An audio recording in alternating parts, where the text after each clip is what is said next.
Le Web Day, c'est une journée de conférences à destination de nos étudiants qui suivront des conférences données par des experts du milieu professionnel et dont la thématique est l'intelligence artificielle.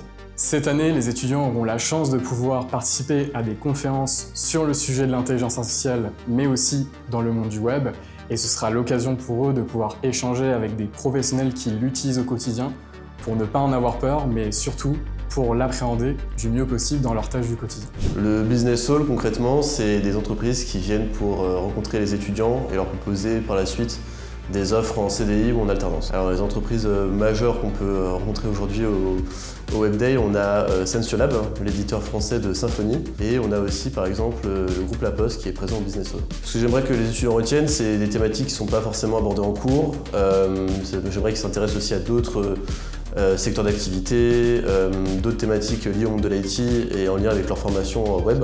Et même, j'aimerais qu'en fait les étudiants ils aient l'envie d'aller ensuite, à la fin des interventions, échanger avec les conférenciers.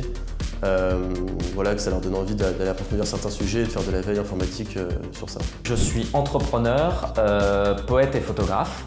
Et donc j'ai commencé ma carrière en 2008 en créant ma première entreprise à 19 ans, qui était une entreprise de cybersécurité. Je pense que la transmission, c'est extrêmement important. Aujourd'hui, j'ai eu la chance de donner une conférence sur le web et les agents IA. Tout ça avec une surcouche, je dirais, entrepreneuriale, où j'ai essayé de donner quelques conseils à la fois sur l'arrivée de l'intelligence artificielle, qui est donc une révolution industrielle, la mort du web tel qu'on le connaît et donc d'un monde informatique qui est un peu ancien, et enfin quelques best practices, quelques conseils pour monter rapidement une entreprise sous et dans l'ère de l'intelligence artificielle.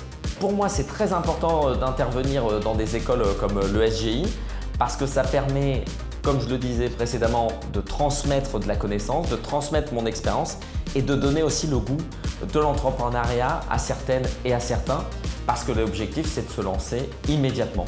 Bonjour, je m'appelle Clément Bertillon, je travaille à Sensiolab depuis 12 ans maintenant en tant que Head of Engineering et je pilote également le comité IA parce que c'est un sujet d'actualité et je suis aussi ambassadeur IA chez Smile qui est le groupe au-dessus de Sensiolab. Ce qui me motive, c'est de partager. C'est aussi quelque chose qu'on retrouve dans la mentalité du logiciel libre, c'est le partage. Il y a plusieurs manières d'utiliser l'IA du point de vue du développeur.